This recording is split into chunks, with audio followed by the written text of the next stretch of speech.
She hasn't given you the YouTube password.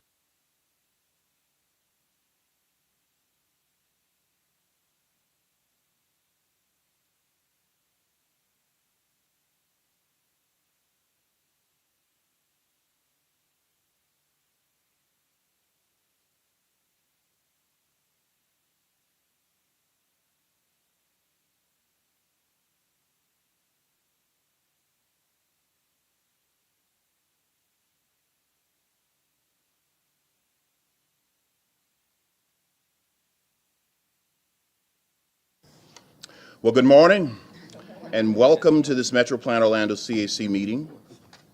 I'd like to call the meeting to order. I'm Jeffrey Campbell and I will be chairing the meeting today. Today's meeting is our first fully in-person meeting. Yep, since the pandemic. So welcome back. So we've had to ask all committee members to come and be in the boardroom today. However, we will still have a virtual forum for the public to tag in. I'll ask all committee members to please speak clearly and use your microphone so that those joining us virtually will be able to hear. At this point, I've asked committee member Mr. Jeff Pegram to lead us in our Pledge of Allegiance. I pledge allegiance To the flag of the United States of America, and to the republic for which it stands, one nation, under God. Indivisible, with liberty and justice for all. Thank you, Mr. Pegram.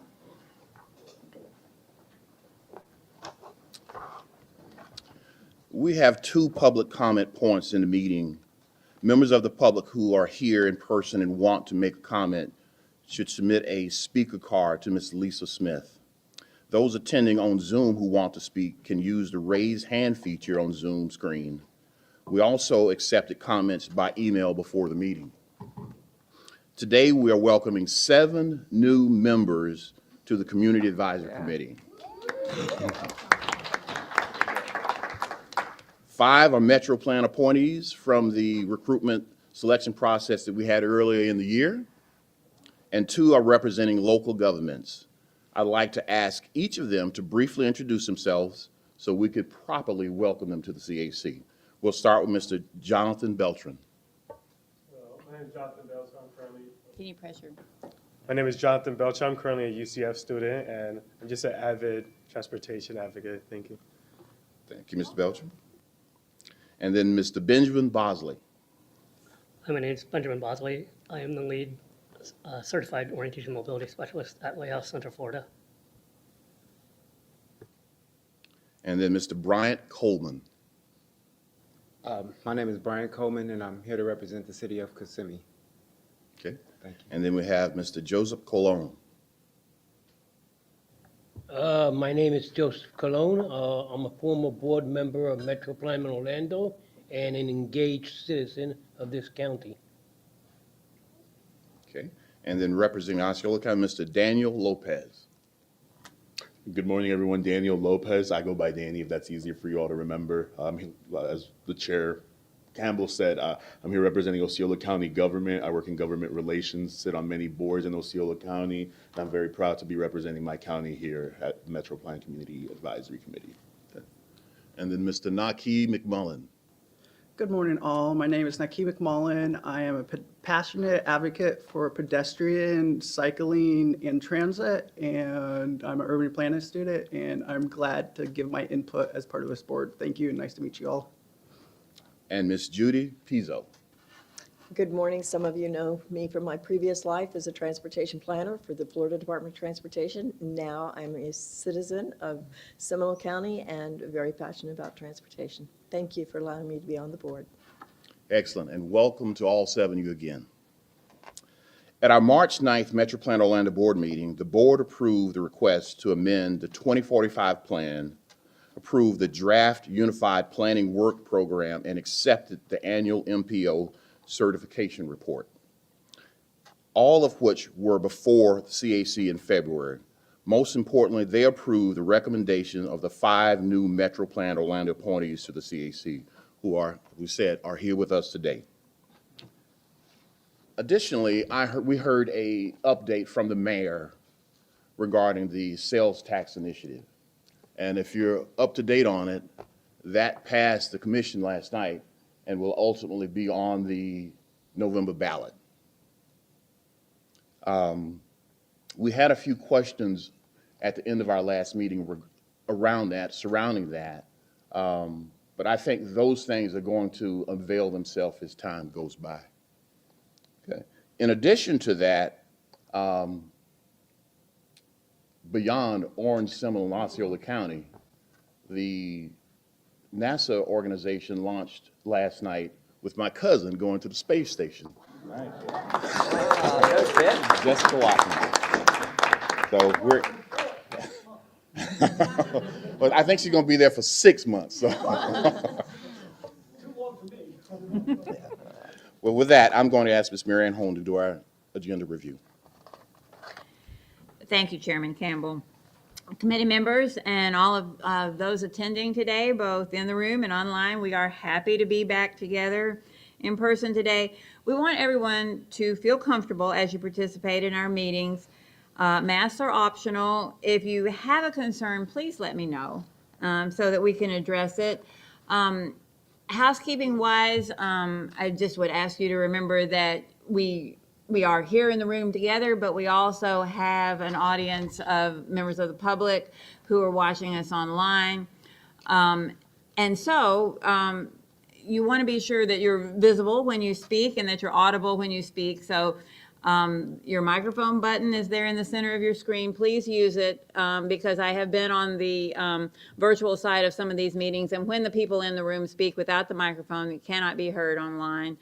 And we want them to hear you. And also we want them to see you. And so you will want to give some attention to where your water bottles or cups or things are placed, because we have had several people who appear to be a talking water bottle or coffee cup sometimes online, and you don't want to be that person. So as we meet in this format, we need to have a quorum, now 17 members. I'm told that we do have that quorum today. Thank you very much. And with the addition of our new members, whom Chairman Campbell has just introduced, our roster is full. There are no vacancies on the CAC at the moment. Woo. I'm happy about that. I'm glad to have a full vote. Yeah. So we again have our two alternates, Ms. Pizzo and Mr. Bosley, who help us make up that quorum. We have been without those for several months, so that's helpful as well, because we have a better chance of having a voting quorum. As always, it is important to RSVP for meetings so that we can prepare. Since we do still have the Zoom and YouTube options available, we encourage members of the public to use those. This is also a way that members, when you cannot be with us, can keep up with what we're doing. However, when you join virtually at this point, you will not be counted present, but you will be able to keep up with what's going on in the room, and that may be helpful to you. Earlier this month, I sent out an email asking you to indicate your interest in a possible tour of the Orlando International Airport South Terminal, which is under construction, and several of you responded. Thank you. I had hoped to give you more information on that today. Unfortunately, the airport staff has let us know that we cannot take our tour in June. They are pausing the public access tours temporarily for the new terminal. And so we asked them to please let us know when that would be possible, and we will still try to schedule that for you. That is something that Chairman Campbell has wanted to do, and I think you would find it interesting. We also learned that the opening date of the terminal has been delayed from July to September, so we're in a holding pattern, hoping to bring this in for a landing sometime soon. Now, finally, I would like to express our heartfelt congratulations to Chairman Campbell and his family on the birth of a baby boy. Yes, Josiah, to his daughter and her husband. And here is a photo of a really proud new grandpa. And they are moving back to Florida, and life is good. So now, that is a really nice picture. So now, Mr. Chairman, having ended my announcements on the best possible note, and since there are no changes to the agenda, We'd like to take attendance, and Ms. Lisa Smith will call the roll. Good morning. I'll ask all committee members to keep your microphones off until your name is called. Beltran, Here. Bobinger, Bosley, Here. Buttery, Campbell, Present. Coleman, Here. Cologne, Present. Cortez, Present. Council, Davis, Here. El Badri, Present. Henry, Present. Lassard, Lizaswan, Longville, Lopez, Here. McMullen, Present. Mormon, Present. Mott, Present. Mueller, O'Hanlon, Here. Peters, Present. Pigram, Present. Pizzo, Present. Rump, Yes, present. Saavedra, Present. Salas, Shaw, Sabilla, Stevens, Present. Torrealba, Present. Webster, Present. White. Mr. Chair, that concludes the roll call, and I'm happy to say we do have a quorum. Excellent, excellent. Thank you so much. We're now at our public comment section. We now hear public comments on action items. Do we have anyone online who would like to speak to any of the items for today? If so, please use your raise hand function on the screen or press *9 on your phone keypad. When your name is called, the host will unmute your microphone. You will see a button pop up that says the host wants to unmute you. Accept the prompt, activate your microphone. We will ask that you provide your name and address for the record, and please hold your comments to 2 minutes or less. Are there any comments at this time? Mr. Chairman, I do not see any hands at this time. Okay. Do we have anyone present in the boardroom today who wish to comment on the action items? We have not received any comment cards. Are there any written comments that were submitted before the meeting? Mr. Chair, we did not receive any written comments ahead of the meeting. Okay, that moves us to our action items. We have 4 action items today. We'll consider each one, ask for a motion and a second, then open the floor for discussion. Members asking or seconding a motion, please state your name for the record. Our first action item is the approval of the CAC minutes from December 21 through February 22. At tab 1, your agenda package, you have the February minutes. We reviewed the December and January minutes previously, but we could not officially approve them because we did not have a quorum at that particular meeting. Do I have a motion to approve the minutes? Dan I Stevens, motion. move to approve. I second. Okay, we have a motion and a second. Lisa Council. Any further discussion? All in favor? Aye. Any opposes? So it looks like the motion will carry. That approves the minutes. Our next item is the ratification of board action items from February 9th and March 9th, Metro Plan Orlando Board meeting. We have previously discussed all of these items, and links to the board agendas are provided in your packets. The board has already approved these items, so this is just an acknowledgement of this particular action. Can I get a motion to ratify or approve this? Okay, we have a first and a second. Any further discussion? Okay, with none, let's approval. I don't Would- think they stated their names. You may want to. Who Tom motioned to? O'Hanlon. Mr. and O'Hanlon Mott. and Ms. Mott. Okay. Okay, at this point, we'll, for approval, vote yes? Aye. Any opposes? Motion carries. Our next item is the amendment to the Transportation Improvement Program regarding the Hicks Avenue extension. This is found in tab 2 of your agenda. Mr. Keith Caskey from Metro Plan Orlando will present this information. Mr. Caskey, you have our attention. Okay, good morning.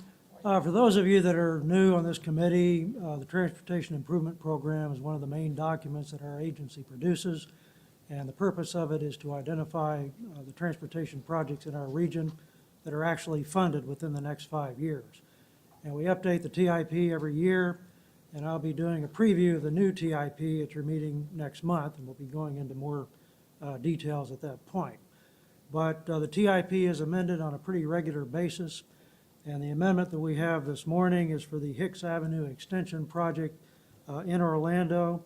And this was included in a set of amendments that was approved back in December. And this amendment involves providing an additional $3.2 million in federal funds for the construction of this project in the current fiscal year, in 21-22. And these funds are being added mainly because of cost estimate increases for building materials and so on. And you all have the information on this in tab 2 in your agenda packets. So with that, unless there's any questions, asking for your approval of the amendment. Thank you, Mr. Caskey. Okay, as he mentioned, we have the information. Hopefully, we've all reviewed it. At this point, I'll ask for a motion to approve. Move approval. Okay, name, please, on the motion. Daniel Lopez, motion approved. Thank you, Mr. Lopez. And second? Mr. O'Hanlon? Okay, again, this is a voice vote. Any further discussion on that? Any questions for Mr.? Okay, so now, this is a voice vote, so if you will unmute and force your approval. Aye. Aye. Any opposers? Seeing none, the motion carries. Thank you, Mr. Caskey. Our next item is the approval of Unified Planning Work Program. Information is found in tab 3. Mr. Nick Lepp of Metro Plan Orlando will present this information.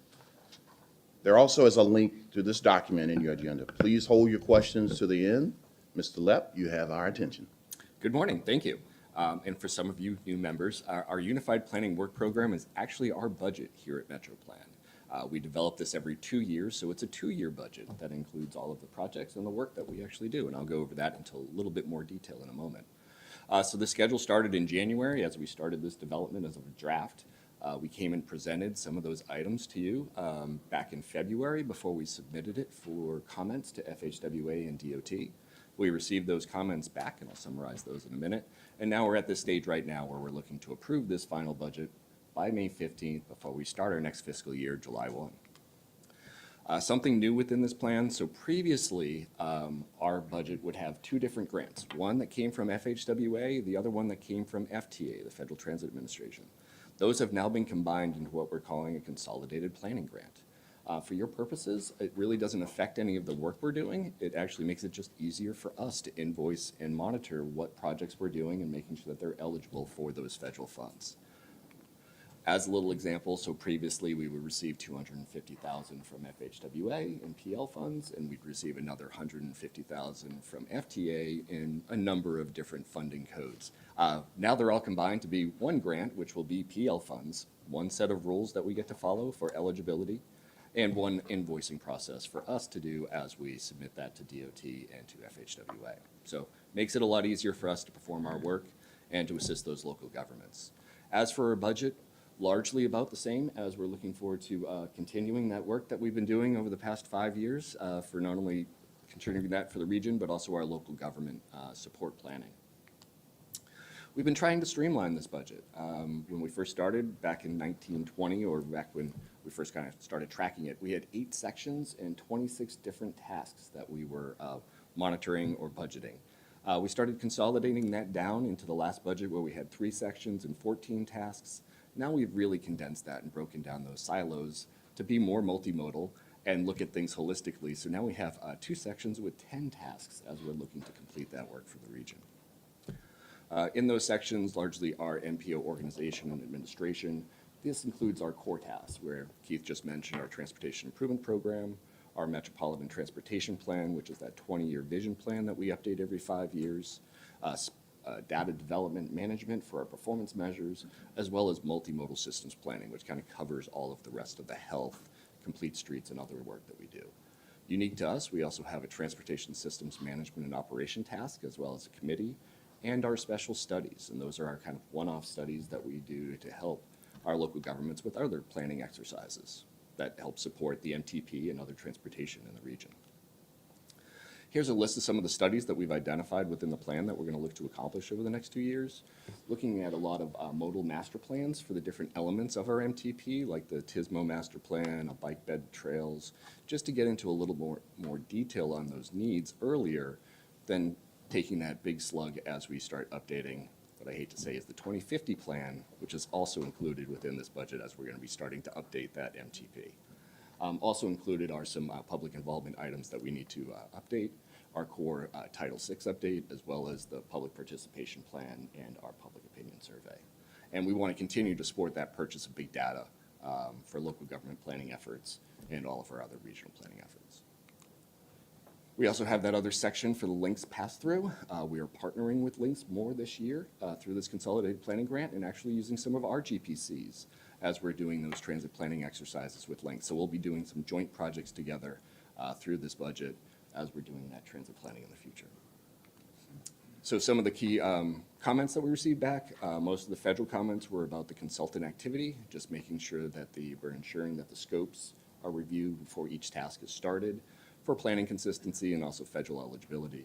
And then the state's comments surrounded around a lot of the documents they just wanted included within the UPWP, like our COOP and bylaws and other resolutions. So largely, not many comments on our UPWP, and it looks like we're ready to go forward. So I'd be happy to answer any questions. Okay, thank you, Mr. Lepp. Okay, we now would like to have a motion for the approval of the Unified Planning Work Program. I motion to approve Nelisa Council. Okay, we have a first, and your name? Thank you, Ms. Council. Thank you, Mr. Lopez. We have a motion and a second. Is there any further discussion? Any more questions? Sorry, Mr. Chairman, I did have a question. Nick, regarding federal and state comments, those were just like routine. We said what we said. There's not necessarily like findings of their review. It's just, No, and we're actually, just doing a routine comment. correct, and those, as they were listed as critical, and we had to address that. So what we addressed within the budget is actually within there stating that we will submit all scopes to FHWA and DOT to review.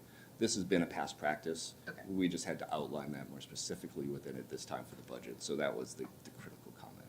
Perfect. Thank you. Mr. Chairman, great job, Nick. Smart. Just quick question. I think I've heard us say this, you've mentioned this before, but you mentioned there were 2 grant funding sources. Who were they? So the 2 different grants, we had an FHWA grant, which are our PL funds, which are all included within the federal infrastructure bill. And then we had an FTA grant, which those are the transit funds that we use for transit planning and also passing through to links. Now those have been combined into one. So instead of having to invoice separately and timesheet separately, we now have one timesheet and one set of invoicing to one federal agency. Okay, thank you for that. Thank you. Any more questions or discussion for Mr. Lepp on this?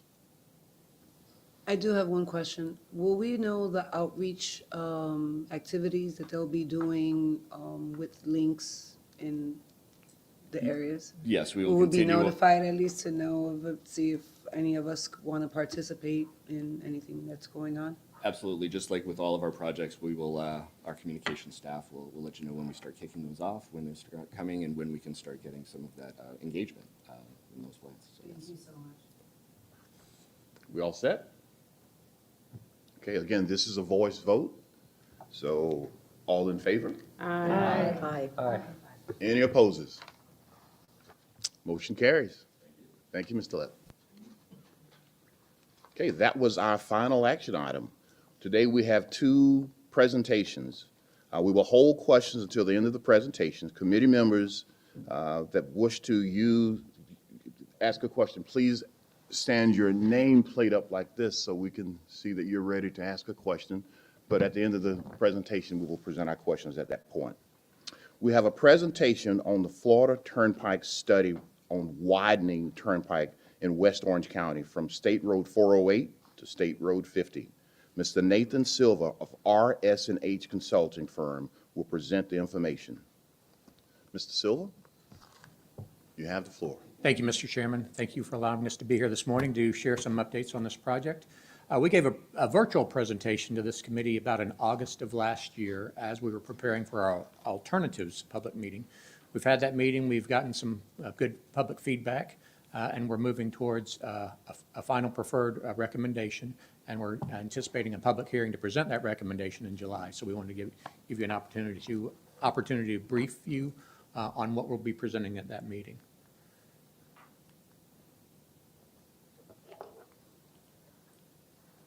There we go. The agenda today, I'll just remind you of some of the limits and the overview of the project, talk a little bit about the purpose and need that justifies what we're recommending, then talk a little bit about the details of the preferred build alternative that we'll be presenting, the consequences or the characteristics of a no-build option, and then review the project schedule with you this morning. So just to remind you that we are in the PD&E study process phase of the overall development, project development process. These project development processes can take years. So we're in the PD&E, which is still pretty early in the process. And as far as the PD&E study goes, we're ready to make our study recommendations. To remind you of the limits of the project, we're looking at about a 10-mile section of the Turnpike Mainline that starts just around the Turkey Lake Service Plaza and extends up to the State Road 50 interchange in West Orange County that serves the Oakland and Claremont areas. We're also looking at a 1-mile section, approximately 1-mile section of the State Road 408 that connects to the Turnpike and is under the ownership and maintenance of the Turnpike. We're also looking at the main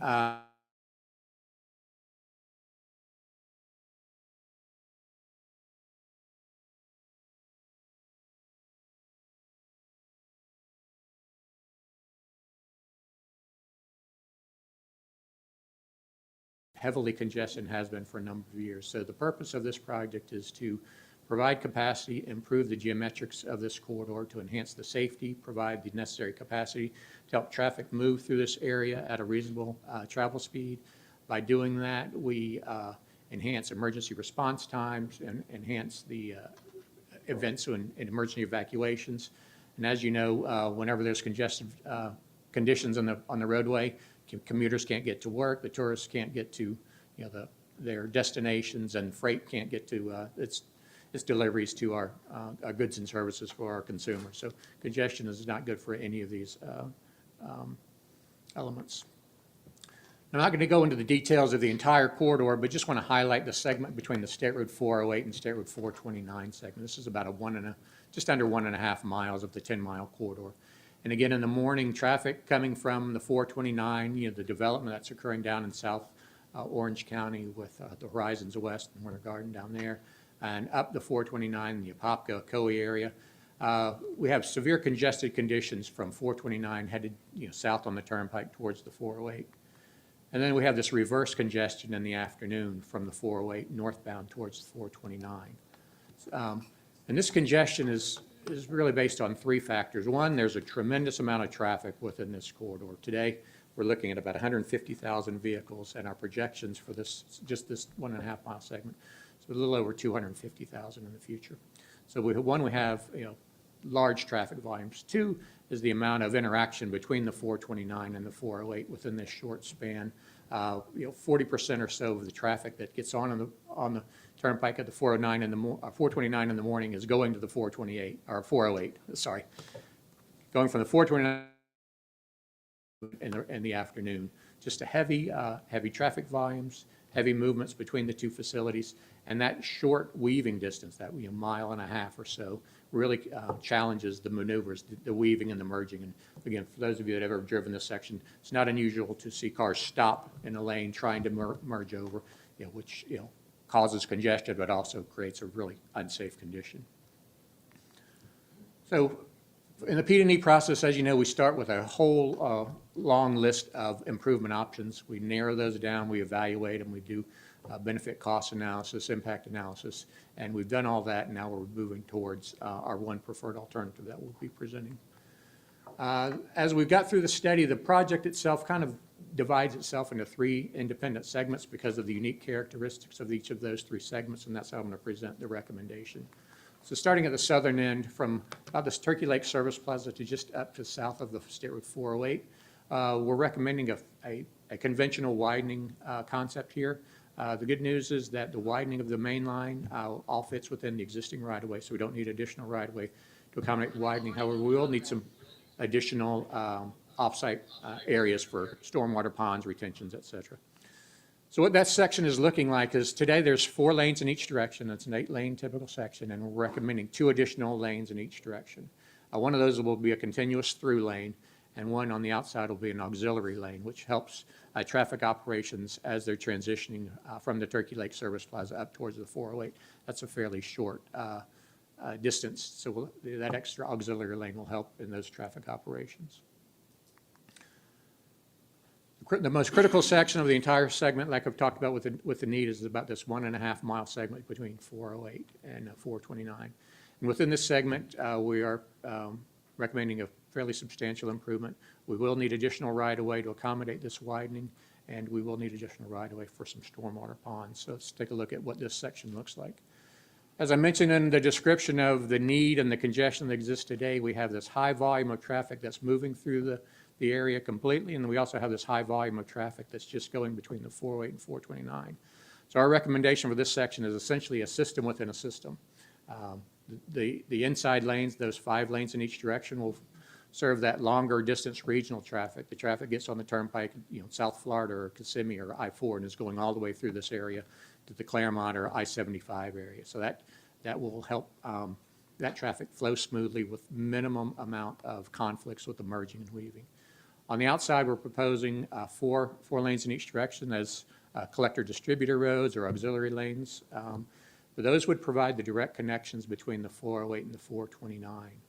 The movements between those heavy movements between those facilities would operate on those outside lanes, again, eliminating or minimizing the opportunity for traffic to do the work, weaving and merging, and promote the congestion on the mainline lane. So by dividing these facilities out, we will create the capacity or provide the capacity that's needed for just the sheer traffic volumes, and we'll provide the operational characteristics for those shorter distance strips to minimize any kind of weaving and merging conflicts. So we'll improve the overall operations as well as the safety characteristics of the corridor. And as you can see there, as I mentioned, the traffic on this section is projected to increase by over 100,000 by the year 2045. Segment 3, the northernmost segment, which goes from the 429 all the way to the northern end past the Stairway 50. Again, we're recommending a fairly conventional widening concept for this location. The improvement along the Turnpike Mainline, again, it fits within the existing right-of-way. We are proposing some recommendations along State Road 50 that receives some of the traffic from the interchange. We'll need some additional right-of-way. But the Turnpike Mainline fits within existing right-of-way, and we will need some additional areas for stormwater ponds. And again, with this section, we are proposing 1 additional lane in each direction. We've got 4 today, so this will be that 5th lane to help provide the capacity for the traffic projections, as well as improve the operations and improve the safety. And one thing you'll see on this typical section that you didn't see on the other 2 is we are maintaining an additional 4 feet of pavement within the typical section. Here, what's reflected in the median. This is to accommodate the potential for some form of managed lane system for some period in the future. As of right now, there's no plan or no recommendation for managed lanes, but managed lanes are being examined, throughout the state on all different types of limited access facilities. And on this segment, we're maintaining that opportunity, for some future implementation. Our impact evaluation, our cost estimates, include that extra 4 feet of pavement in each direction. Now I'd like to talk a little bit specifically about the 4 interchanges and the improvements we're recommending at those 4 locations. So starting at the State Road 408 interchange at the southern end, we need to increase the capacity. We need to improve the safety characteristics because one or 2 of these ramps has a history of high crashes, and we need to accommodate connections to these CD systems that we're talking about. And this is a computer-generated simulation of what that interchange would look like. As you can see, the 408 ramp to Turnpike southbound, the one shown there in green, that's an existing ramp. We're maintaining that ramp to save costs. We're able to realign the Turnpike Mainline within the bridge span, so we can maintain that ramp to save costs and reduce construction phasing. However, the ramps to and from the north will all be reconstructed. One thing I want to point out specifically is the ramp from the Turnpike southbound to 408. We are, that ramp today is a higher crash location. If any of you have driven that, you can see that the barrier wall is hit on a regular basis, no matter how often it gets painted. There's, tire marks and skid marks on it, routinely. So we're going to kind of flatten that curve out, make it a softer curve, increase the safety conditions of that curve, and add another lane. It'll be a 3-lane ramp. So again, these recommendations at this interchange will, again, meet the capacity needs in the future and improve the safety characteristics of the movements, as well as make those connections to the CD system.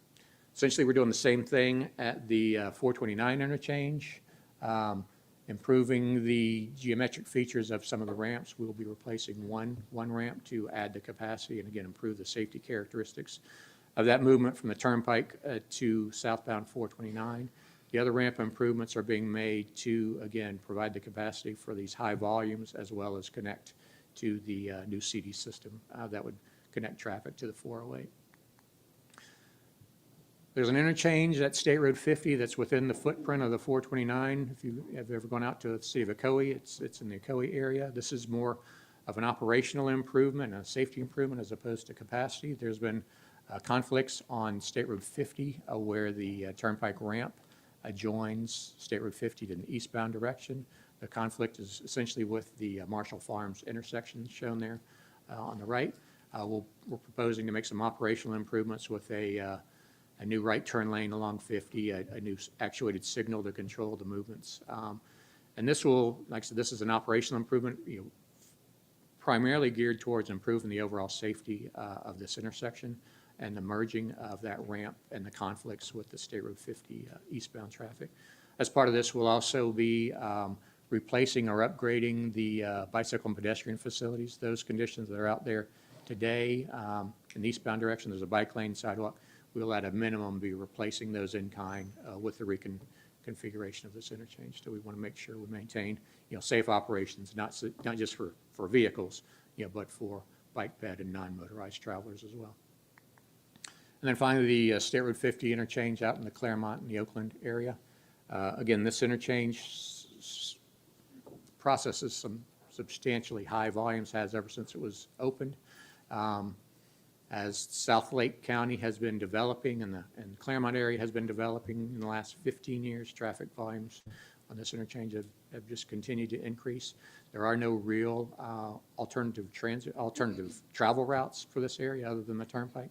In terms of limited access or direct routes, there's some local roads that curve around the different lakes, but the Turnpike and State Road 50 are the travel routes of choice.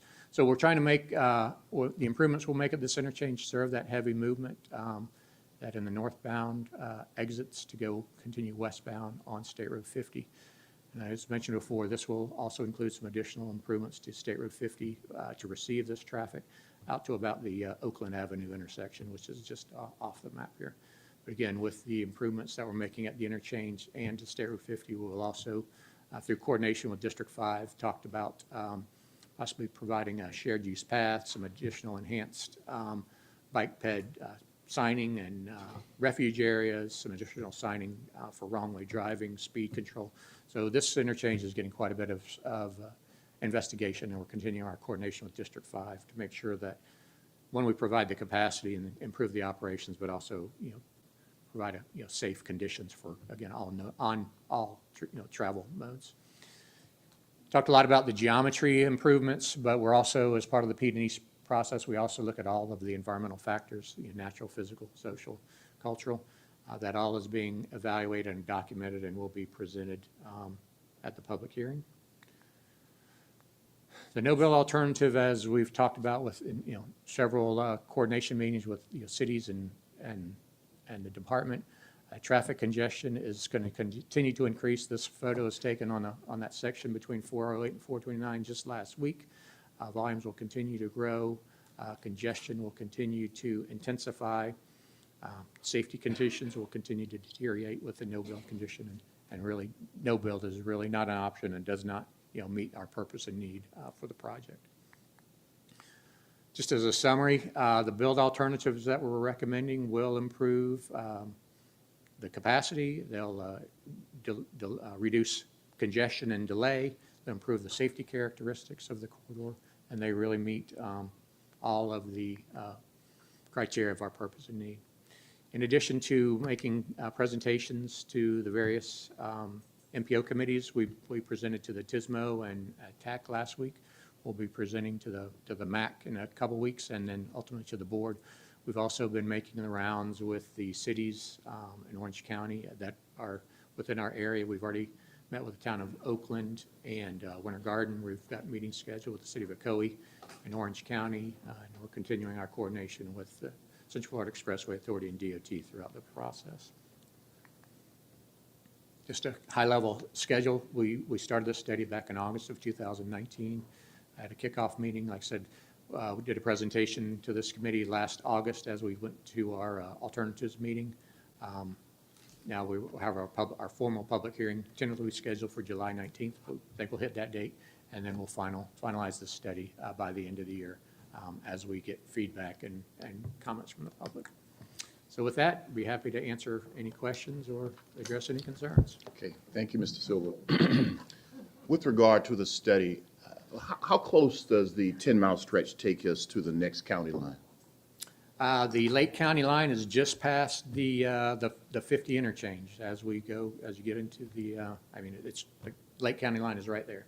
It was very close. Forgive me if you mentioned this, but is there any land acquisition needed?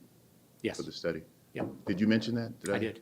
Okay. We're gonna need additional right-of-way or additional acquisitions for stormwater ponds and some floodplain comp ponds. We also, in that segment between 408 and 429, we're gonna need some additional right-of-way to accommodate that extra wide typical section of the CD road system. So yes, we will need additional property. Okay.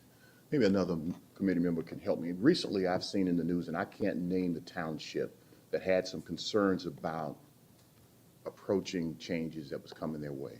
Anyone else see that? I just saw it. Was it something like Glory, or it was like a very interesting name, that they were, because of the right-of-way that was necessary, they were going to tear down some historical churches and some communities. So that was going to be my question, was what is the right-of-way, and how is it impacting families? Yeah. Any We are idea what not we're tearing talking down about? any historical churches or communities, I can tell you that much.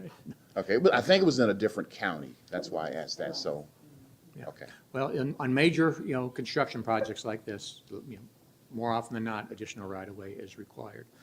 Luckily, like I said, on the vast majority of this corridor, we're able to accommodate the widening within existing right-of-way. As we locate areas or look for areas for stormwater treatment, stormwater ponds, we focus on first what can be accommodated with an existing right-of-way, and we are able to accommodate a lot of that within the footprints of the interchanges that we're reconstructing. But we do need some additional right-of-way in some areas for those ponds.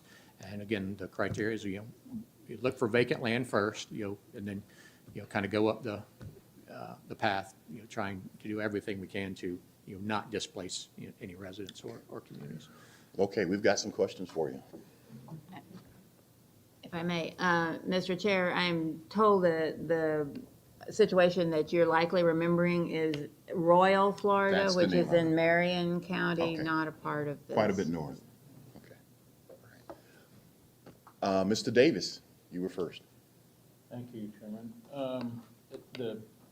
I've got two questions and one comment, but the section you were asking about north of this is currently under widening on the Turnpike, but where it touches the Lake County line and it goes up. I think there's about a 5-mile stretch. Yeah, it goes up to the new Mineola interchange. Right. It's 8 miles, something like that. Yep. Right, exactly. That's under construction today. Is it possible to get a copy of this emailed to me or a link to it or something, this presentation? Sure. Yeah.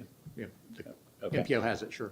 And then section 3, you spoke about the internal median being 16 feet in anticipation of a future managed lane, but I don't think I quite followed that. If we take out a 12-foot new managed lane, that leaves us with a 4-foot shoulder. Yeah. I Are- didn't explain that isn't very well. really deficient? I didn't explain that well. So what we're proposing is we'll have 5 new lanes and a 16-foot internal shoulder. Right. If the decision is made to go to some form of a managed lane system here, like they've done in South Florida and other areas, what we would do is we would shift that internal, assuming it's 1 managed lane and 4, regular lanes, what we would do is we'd shift that inside lane over 4 feet, and then we have a 4-foot separator between. okay, So so- we wouldn't add an additional lane, it would just be a potentially a conversion of one of the lanes to be a managed lane. Okay, so you'll just lose, essentially, you would lose 4 foot of the 16-foot shoulder closest to the travel To lane. the median, yeah. Okay, Yeah, all we right. just shift that over. And again, what that configuration would be, if it would be 2 managed lanes or 1 managed lane, again, there's no plan for that right now. We're just trying to accommodate it for the future. Okay. And then one last quick comment. I know this has been said a million times by a million people, but we're currently doing work on the 429 Turnpike Interchange, and we're going to turn right around and tear out some of those brand-new improvements for these. Well, which is very frustrating as a taxpayer. And I know it's unavoidable, but. Well, actually, we have been coordinating very closely with CFX, and the concept that we have at our 429 interchange, we actually have their design plans, and it's overlaid within our plan. Our improvements would modify their interchange a little bit to add some additional retaining wall, to further widen one of their bridges, but there'd be no real, full-scale reconstruction or demolition of what they're doing. We would have to do some additional things, but we're coordinating with them very closely to actually minimize any kind of throwaway that they're doing right now. It looked like some of the new wall, though, was going to have to be demoed and then replaced with some realignment of wall. Well, From the way this, the at way the this point. schedule is now, that's right, that would, but like I said, we are continuing our coordination with CFX to see, again, Turnpike doesn't like tearing out new construction any more than anybody else I know. does. and we I understand. And it is different pots of money, but still, it's not a, Understand. That's all I have. we're trying to Ms. Rump? minimize that. Ms. Rump, you're understand your recognized. Concerns. Thank you, Chair. You might have answered the question, but I was wanting you to be more specific as to what improvements will be on that Oakland Clearmount Exchange. Is just going to be the widening? There'll be other more specific improvements? The interchange itself, Yes, that 50 in Clearmount and, that one? yes. This one? It has that Yeah. lane that comes This is into- complicated. I tried to just kind of gloss over because we get into the details.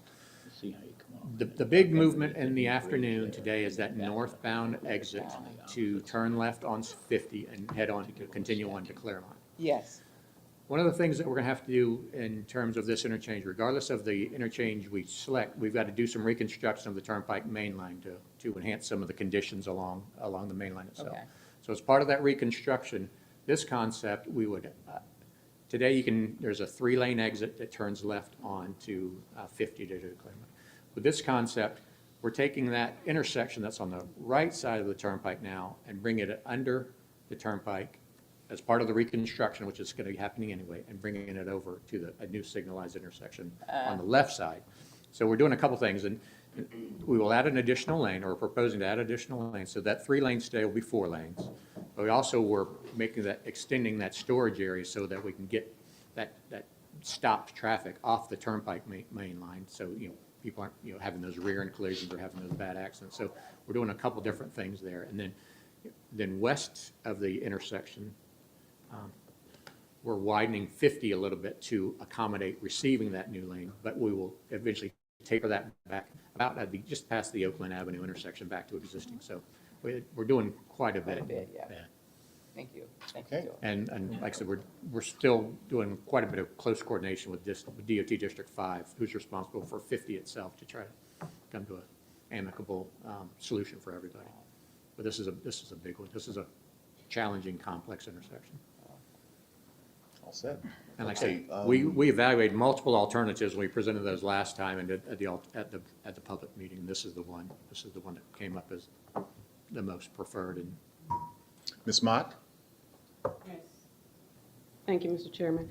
My question centers around the wildlife. I don't recall if the presentation mentioned anything about any disruption to wildlife. I can recall with some of the past developments, they've encountered situations where I think there was a bat cave and they had to relocate bats, and I know that there's been a situation where they've had to relocate tortoises.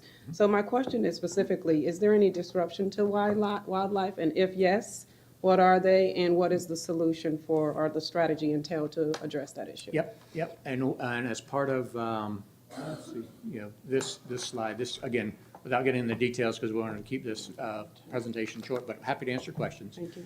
There is an evaluation of the natural features, the wildlife, the potential habitat out in the area.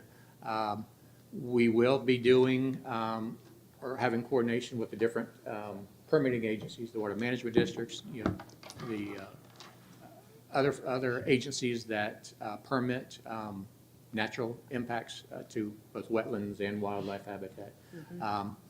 We have done just preliminary surveys that we do now. More detailed analysis is done during final design. I'm sorry, what was that, pronate? What was the pronate surveys you said? We have done some preliminary. Preliminary. Natural surveys. We have some additional coordination with the agencies. We do everything we can to avoid any impacts to the natural environment. In the areas where we can't avoid those impacts, we mitigate, either through mitigation payments or conservation areas or et cetera.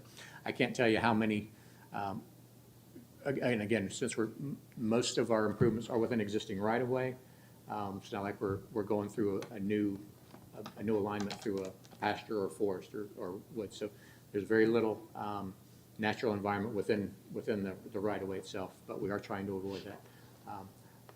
I don't know the numbers. There probably are some impacts, but it will be documented and it will be coordinated with the different permitting agencies as we go through the process. Thank you.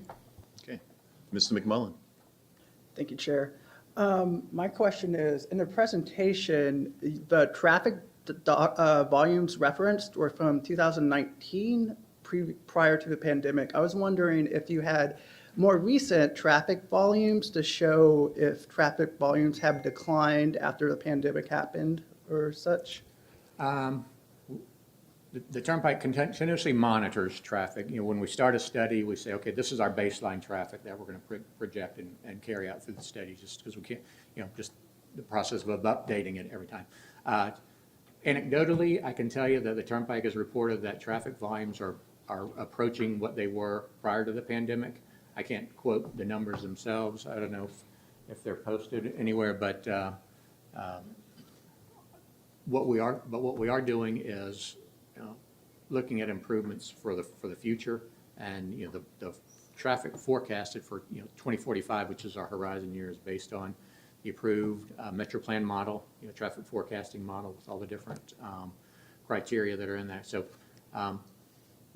between those two things, the indication that traffic volumes are back approaching what they were pre-pandemic, and the model validation, I think we're pretty close. But I don't know what those numbers are specifically. But again, if anybody's driven down 429 recently down towards the Horizon West area, or out 50 to South Claremont, the new rooftops, the new neighborhoods are crazy. As Mr. Davis mentioned, 429 is being widened now by CFX. It's from 535 all the way up to Maitland Boulevard extension in anticipation of that growth. It's just going to continue. Okay, I think Mr. Peter.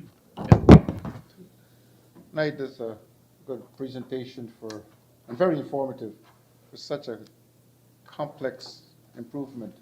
Yeah, I could spend 4 hours telling you about all the details and intricacies, but we try to keep it light.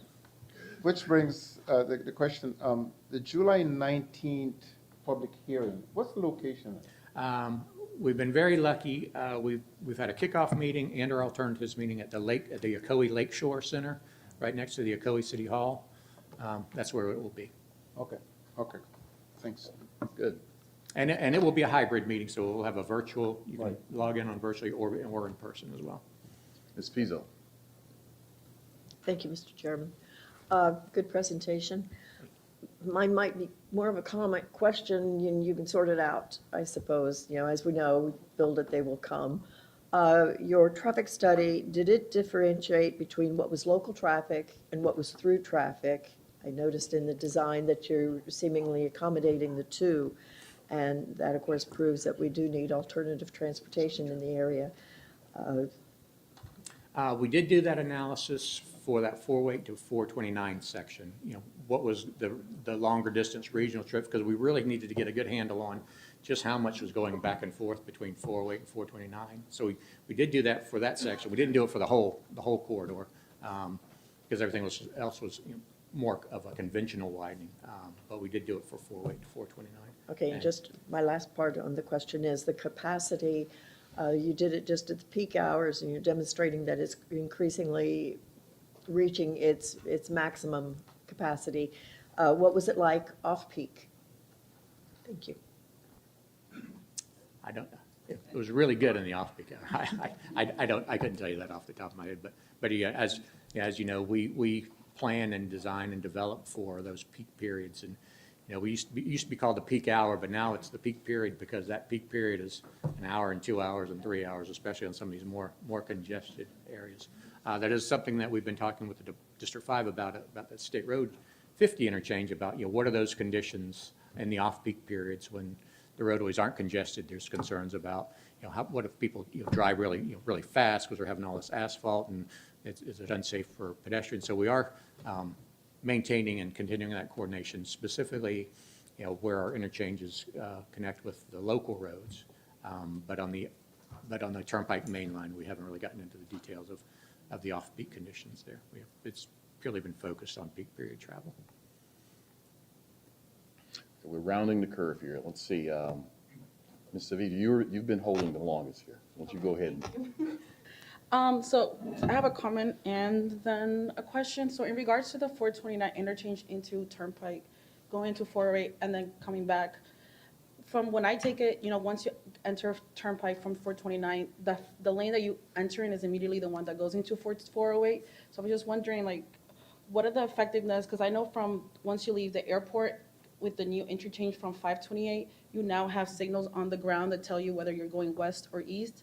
So wondering if the possibility of maybe adding that immediately into the Turnpike from either side, so the driver already knows where to stay in the lane rather than finding out right at where the exit is at, that this is where we have to turn, especially at least from 429 to Turnpike into 408. It's you start 408 right there, so you don't even have to worry which direction you're going to.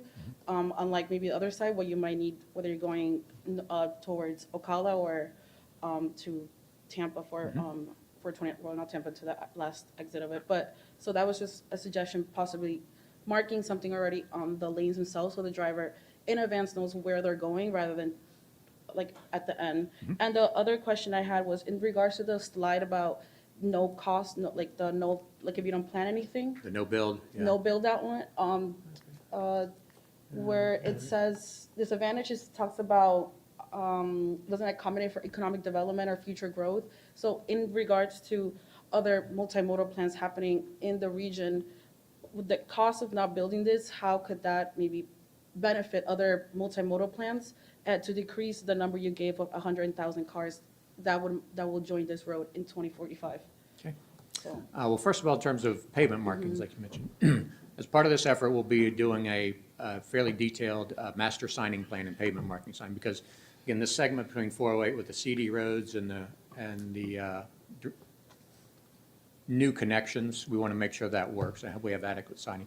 Now, this CD system is not unique. We've got several instances of this provided. I-4 up in the 417 area up in Seminole County, and just for one I know of because that's where I live and I drive that. But signing is very important, and pavement markings are very important to help direct traffic, because you're right, we got a lot of tourists and people that may be unfamiliar with the area. However, I think our projections show that 80 to 90% of the traffic that make this section are commuters. So after they've driven it once or twice, they'll be, the vast majority of traffic will know which lanes they need to be in. But we will have advanced signing. Pavement markings are a strong possibility, but we're going through all that process to make sure that essentially that segment is well signed. And also with the State Road 50 Claremont Oakland interchange, there's some advanced signing that we're looking at there to help people get into the right lanes as they turn onto 50. The question about alternative modes of transportation and mass transit. I'm not a mass transit expert, although I've done some studies in my past. The traffic characteristics on the Turnpike. It doesn't seem like it lends itself very well to getting people out of their cars. You know, I've been in Central Florida for 35 years doing transportation planning, and Central Floridians love their cars. Our model does include a mass transit element. We actually, that was a question that came up with the TAC last week. There are no links, bus lines along the Turnpike, along the segment today, but the model does have an element that anticipates transition from getting people out of their cars into mass transit vehicles. So that is included in our numbers, but I can't say anything above and beyond just what's adopted in the model was considered. But it is reflected. Okay, let's finish this off with these four: Ms. El-Badri, Ms. Buttery, Ms. Council, and Ms. Mormon.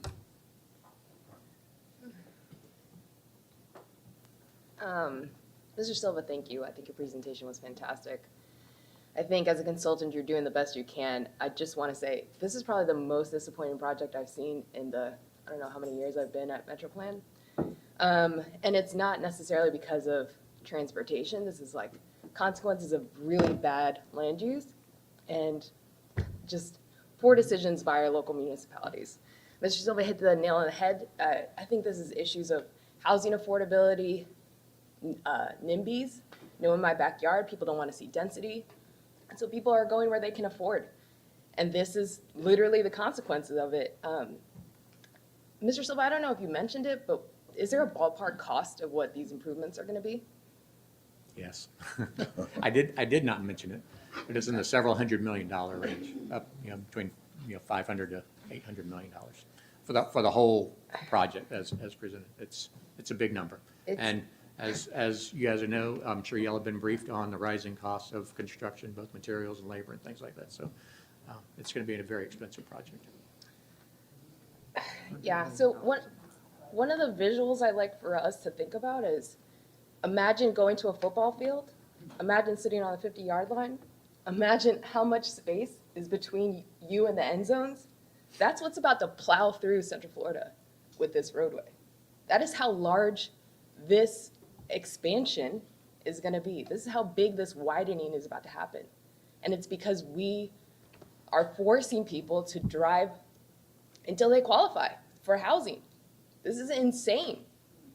And this is not necessarily like, we are decision makers at this table, but we're not elected officials.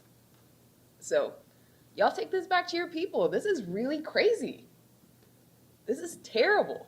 And it's not a solution. And there's really no good alternative right now. Just last night, in Orange County, we're going to be asking taxpayers to pay additional taxes for transportation improvements because of stuff like this. All right, so I'm gonna get off my soapbox, have some actual. But you're absolutely right. DOT does not approve land uses. They do not approve developments. They review some site plans for access and driveways and things like that. But it's where the Constitution is, state Constitution. It's local governments, cities, counties that approve the land uses. Yeah. You're So right. again, these transportation improvements are consequences of poor land use that our municipalities are in charge of. With regard to my questions about this, it's really about the bike ped improvements. I recently sat on a public hearing for an expressway project and was really disappointed in the expressway's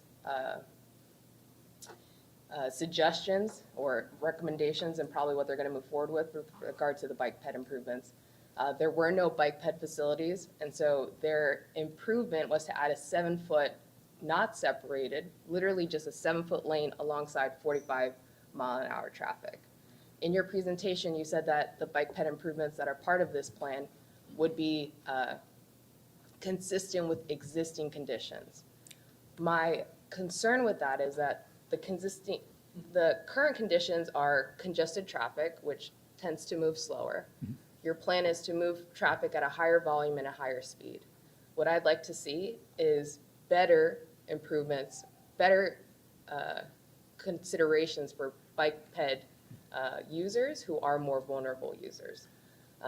I just don't want to see a lane or, I just want to see better signaling. I want to see better protection. I want to see more of that for projects like this that are probably going to go, Sure. right? And so I just want to mention that there will be a presence at the public hearing for folks who are gonna advocate for this.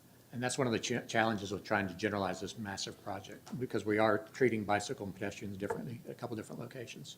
Part of this project, if y'all are familiar with the McGuire Road Bridge, where it bridges over the Turnpike, we have to replace that bridge. We're working with City of Ocoee. They have a long-range trails plan that we will, when that bridge gets reconstructed, it will accommodate their future plans for that trail system. At the State Road 50 interchange in Ocoee, we did mention that, I did mention at that location that we will replace what's there existing. I think there's an on-street bike lane and a sidewalk. That's a, like I said, that's a fairly minor improvement that we're making. That's an operational improvement, not a capacity improvement, but we will make sure that it's, the conditions that are there today will at least be as safe in the future. The additional treatment at that location is we're adding a signal, an actuated signal. That means it only changes when cars or pedestrians are there. So we're providing that signal to make it a little safer for those bike and peds to cross those conflicting movements. So we are actually doing a little bit more there than I reflected. Now out here at the 50 interchange at Oakland and Claremont, one of the some of the feedback we got from District 5 is, and we will be incorporating, it's not shown here, but we're going to provide a 12-foot wide shared path along 50 to replace the sidewalks out there.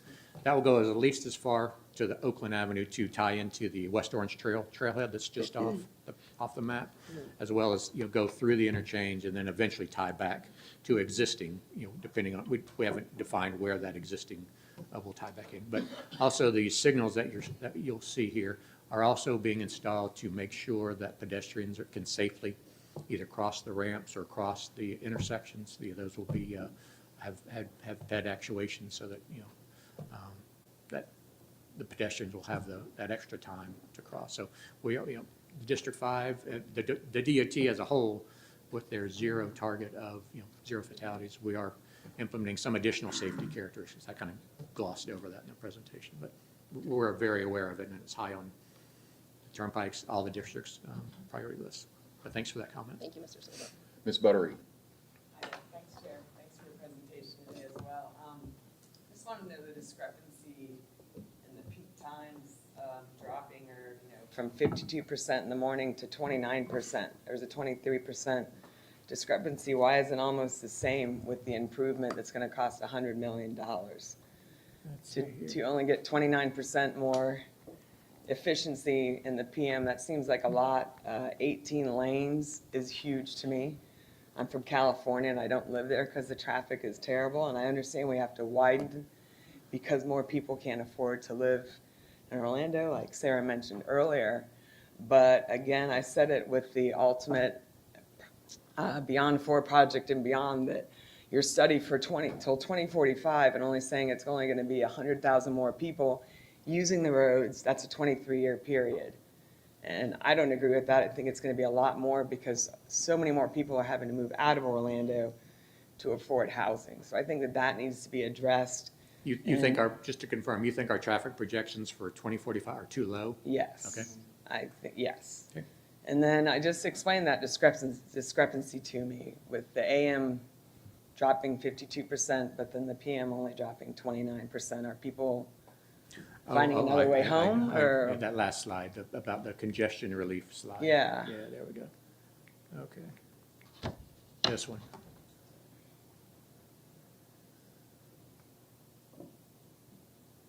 Yeah, so a reduction in travel. So the travel time, if it takes you 10 minutes to go, there, it would be 5 minutes in the AM period. You reduce by 50%, and then 30, essentially 30% going the other way. And that's just the characteristics of the traffic. And so, and this again, what we tried to do is we aggregated the entire 10-mile section. So this has some benefits at the 50 interchange, at the 408. So this is kind of an aggregation. This is not just one segment. So again, we tried to generalize the overall improvements for the entire quarter, but I understand what you're saying. Okay. Thank you. Ms. Council, and then Ms. Mormon. Thank you so much, Sir Chair. I have a little bit of an issue with everything, and maybe I'm not the one understanding, so I'd like for you to, help me out here a little bit. I agree with all my board members here. Sarah, you hit the nail on you hit it so hard, it went all the way down. 500 million to 800 million, when we're going through a horrible, horrible homelessness at this point right now, that we need, you know, places for people to live where they don't have to travel like that. This study that was done, was it pre-pandemic, post-pandemic? Because, I'm sorry, before you even answer that one, from 2018 to right now, I saw in Osceola County over 300,000 people come in. So this study of from here to 2045, there's gonna be 100,000 people come in. I just finished seeing in a 3-year, 4-year span in Osceola County, all of Ponciana get like slammed. We have traffics, like for you to go from Lakefront to just Ponciana, Pleasant Hill, it takes you an hour and a half. And that 429 that you're talking about, you don't understand the traffic there. So I'm just having a little bit of a hard time of these numbers. Where did you think that, we had everybody coming from New York, Pennsylvania, everywhere, like all where I live at down there. So where do they think that only 100,000 from here to 2045? Well, right now, we're like swamped. If you permit. Are you ready? Okay. Okay.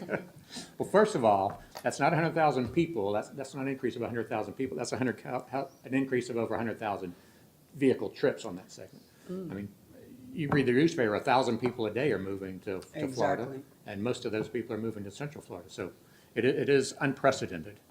Second of all, I do want to take a little bit, I do understand the 429 traffic. I've worked on the 429 for 30 years. I know that very well.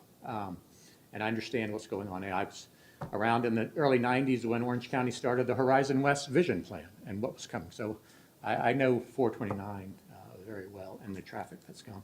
And it is a victim of their own success. Horizon West is incredibly successful. It's exactly what Jim Selland was saying it was going to be back when he was presenting to Orange County and everybody back in the early 90s. It is people, you know, like working and living there and moving there. And like I said, DOT doesn't make the land use approvals. It's just here to try to help, you know, move people around. So I don't know how to respond to the rest of that. But Thank you. yeah, I think I agree with Mrs. Butterly that, you know, our traffic forecast may be low compared to what is actually happening with the migration to Florida from, you know, California and the northeast, Midwest. So it might be low.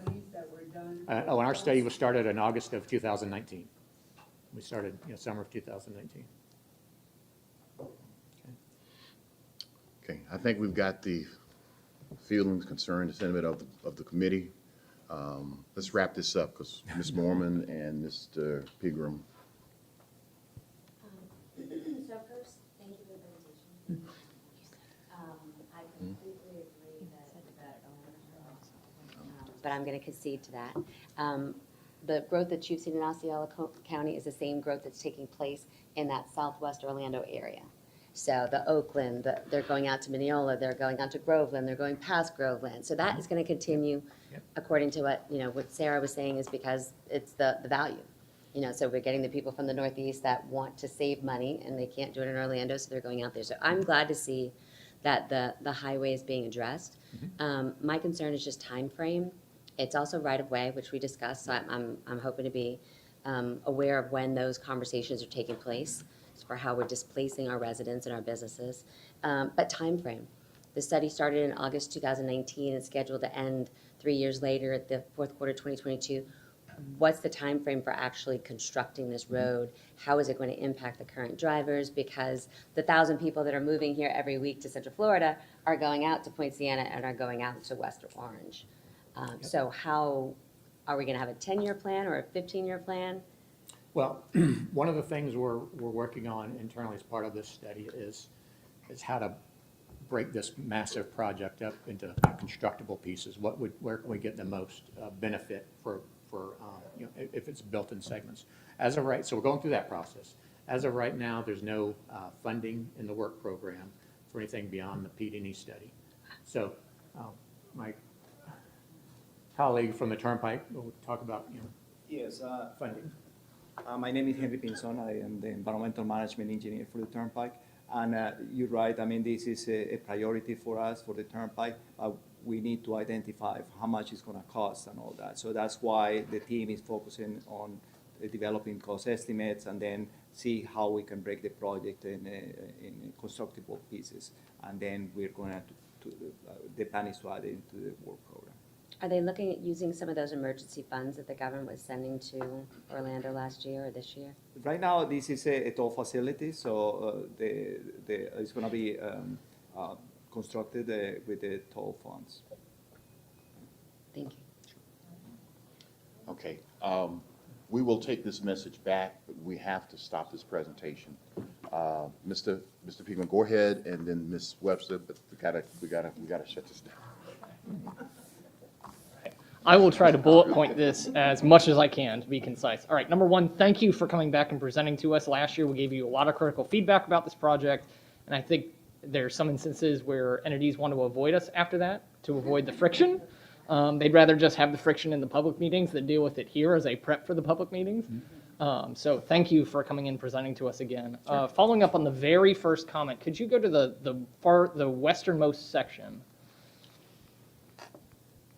Yeah, so the cross section. Yep, keep going. Yes, the 16-foot shoulders. Yeah. All right, so just, I need to follow up on some comments you had for the first gentleman.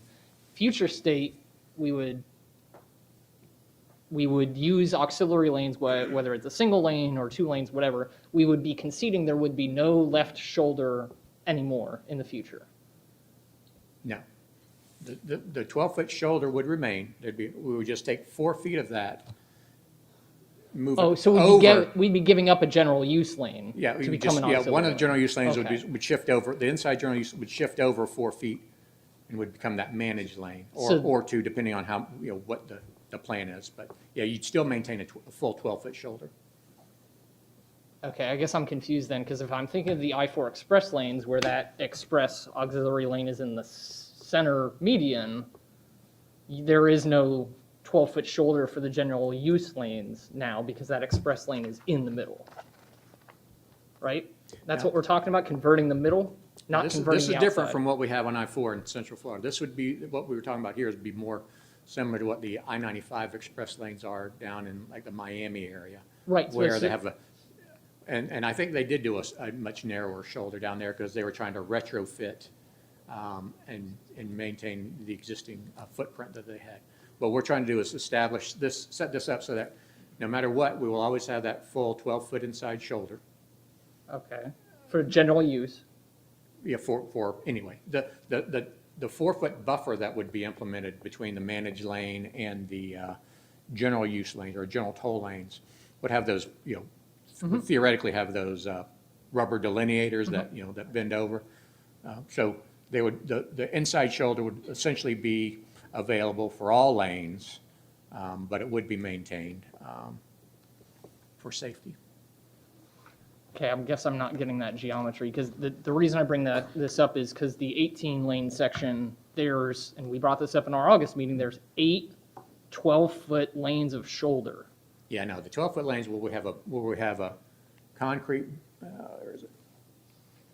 And it's like, I'm trying to help reduce the impact to the residences and the businesses because we have 24, 48, 96 feet of non-usable asphalt.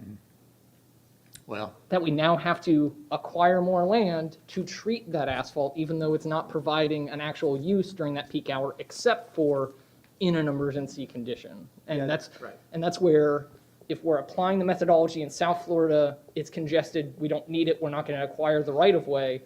But here we are, it seems like we're applying, well, it's easier to buy businesses here and get rid of people's homes here than it is in South Florida, so we're going to do it here. I just want to point out that this area is very unique. This is basically, we have 2 freeways in one. So at this point here is basically we are separating the Turnpike and the 408, 429. They are 2 separate facilities, basically. Yeah. And we're trying not to apply the logic of I-95, because down there they didn't want to widen, they had more congestion. We're setting this up to where we can maintain all, criteria, standards as we move forward. Okay. Ms. Webster? I'll be brief. I just have a request that some of the concerns that have been expressed here today be taken to the Metro Plan Board in your report regarding land use, the expense of this study, whether. I've got notes on all of them already. Yes, just a request that you take that information to the board and that we were not particularly pleased with this That's why I said project. we have the consensus will go on the 9th. Mr. Silva, thank you. My pleasure. Thanks for your feedback. That's what we're here for. These, like I said, I've been doing this in Central Florida for 35 years, and it never gets easier, especially with this, like I said, this unprecedented growth that we're having. We're kind of trying to play catch up with a lot of these facilities. We're from the road building standpoint, we're trying to accommodate what is being approved elsewhere to help things flow. A big part of this is, it's commuters and tourists, but, we've talked quite a bit about, and we're experiencing it today with the supply chain shortage.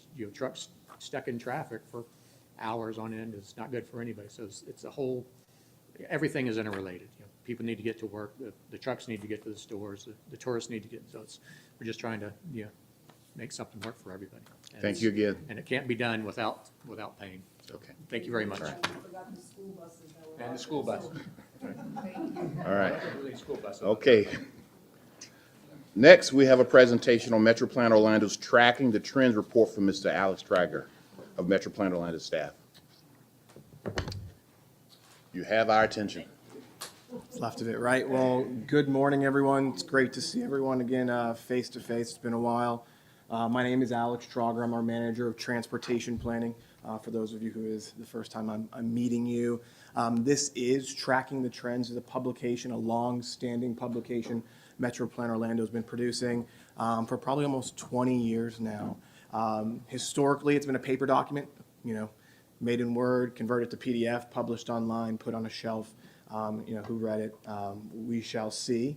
We tried to make it last year more accessible, more informative, more impactful, more curated in many cases, because data, information, it's coming at us from all directions, in many cases conflicting sources, conflicting topics. So we tried to put it in a format, a web-based format, which I'll talk about here today, which helps you and our other decision makers participate in the process. So why do we track trends? First and foremost, data, as you heard a little bit about with the previous presentation, is core to the work that we do in long-range transportation planning.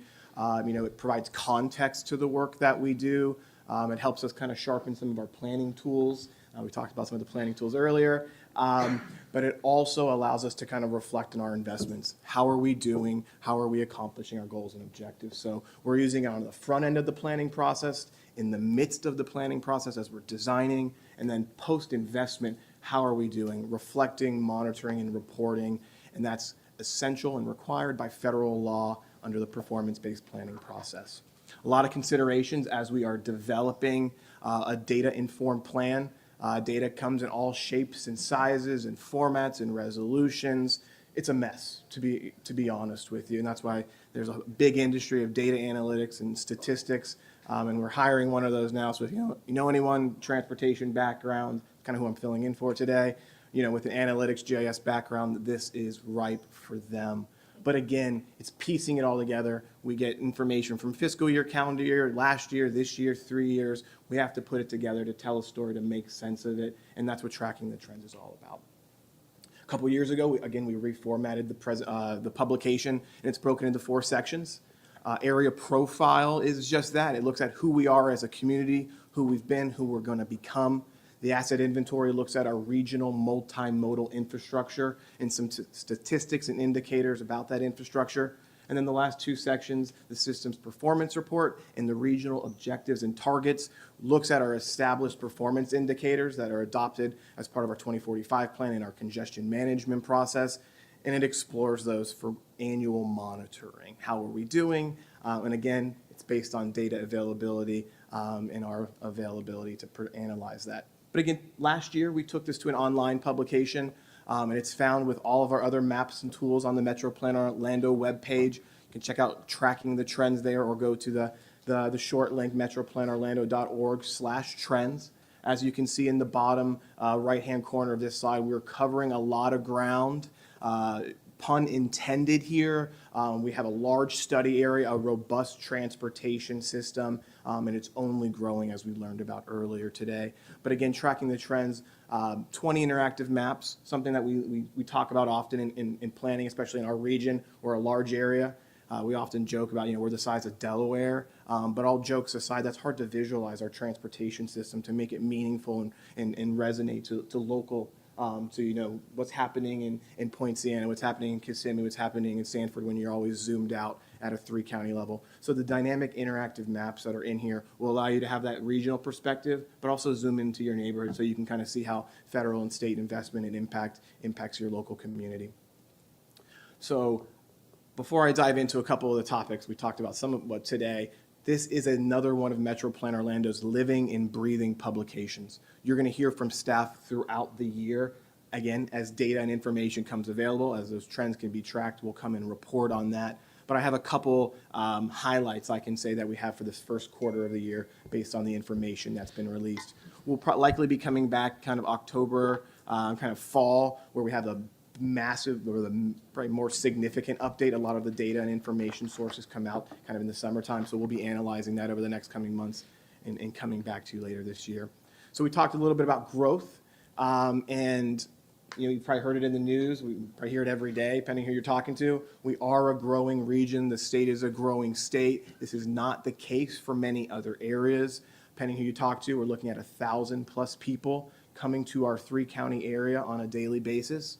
2021 is not on this map, but if you look at the state of the University of Florida, Bieber, it's their Bureau of Economic and Business Research. The 2021 forecast showed another 3% growth.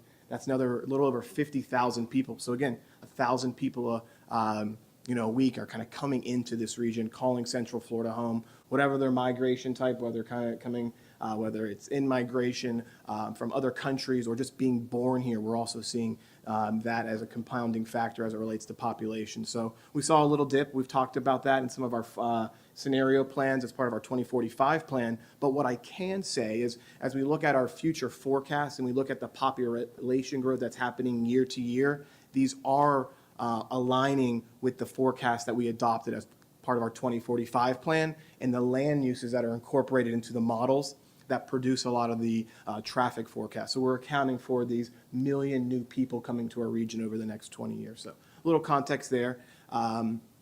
As we look at another key industry to Central Florida, visitation, accommodation, it's rebounding. We saw a 60% increase, from 2020 to 2021 as it relates to visitation. Haven't seen the Central Florida statistics yet, but stay tuned. They often keep those close to chest anyways. But if we use airline travel as a proxy in this instance until we can get that next Central Florida visitation number, we can see that it is rebounding, and we're seeing that month to month. As if you look at those passenger enplanements, the airport's getting busier as people in travel restrictions are eased. Obviously, people are kind of getting that bug and wanting to kind of travel a little more. So we're going to use airline travel, domestic and international, as a proxy until we get that new one. But this will be an interesting one to track over the next couple of years, especially that international travel, to see how much of that global economic impact was impacted by the pandemic. Safety is a critical concern. We talk about this often. We had a vulnerable user working group that I know Ms. Council participated on just last week, where we talked about safety, vulnerable user safety in depth. This is an issue, a critical issue in my opinion. We saw traffic volumes go down during the pandemic. Obviously, people aren't driving to work, people are driving less, but we saw driving behavior, aggressive behavior, careless, reckless behavior in many cases increase. So we're seeing again, lower levels of crash rate, so less instances, but higher levels of severity, more fatality, more serious injury. So again, we all have to take that personal responsibility, and the one correlation that we're seeing is speeding. So again, be mindful of your actions when you're behind the wheel. and you're behind that 1 ton. So a little safety message here, there, but something we're tracking. We're looking at it regionally. We're helping some of our local partners solve for the issue locally. We're helping City of Kissimmee with a PED and bike vulnerable user plan right now. So we'll be talking about that, and we're doing some speed management, which is looking at target speed on the state highway system. So you'll be hearing a lot more about safety and how we can solve for safety at the MPO level here in the coming months. But what we have here is a dashboard that we put together. A lot of our agency partners have access to what's called the Signal 4 database, which is an agency-only, public agency database that allows them to kind of tap into a statewide crash database. They can do different levels of analysis, analytics, but that's only for government employees, and they typically report, tables and things out. But we wanted to make this information available to everyone. It's that important that you need to kind of become a champion and really start banging the drum for this issue. So we put together a crash data dashboard. We extract the data out of that statewide database. We clean up, kind of sanitize some of the fields that are not appropriate, people's names, addresses, things of that nature. Remove that, put it up, and that's what you have here. So if you go to the Metro Plan Orlando Maps and Tools and click on our crash data dashboard, you can, again, look at things at the regional level, but zoom into your community, kind of see what's happening. It has some filters and sorts and other bells and whistles. You can check that out on your own time, but I definitely implore you to take a look at that for some quick statistics as it relates to safety. Another topic as it relates to our health is air quality. It's almost that time of year. Things are warming up. People are traveling more.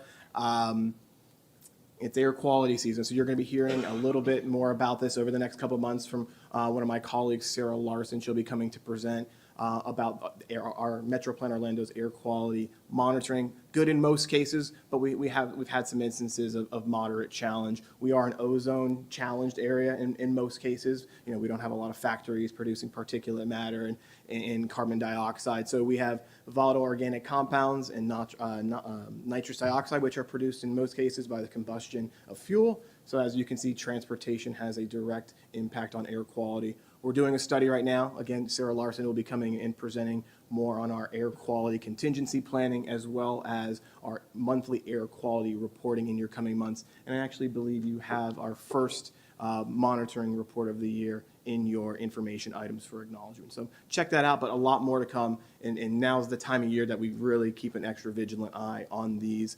And the reason we track air quality, just kind of take a step back, is there are federal, national ambient air quality standards. And if we reach a certain level, that's 70 parts per billion, it's a different indices than this. It's a little more complicated, but if we reach that, we have to really start spending differently, significantly, planning differently, engineering differently. So it's something that we keep a very close eye on because it really will have a huge impact on our business, how we fund projects, and your role in the project development process as well. So with that, we have some stuff that's going to be coming on the next few months. Our annual prioritized project list. It's that time of year. A lot of the information that came out of this fact-finding and data gathering exercise that is tracking the trends feeds into our data analysis and other tools, and that helps inform our prioritization model that's used for our annual update.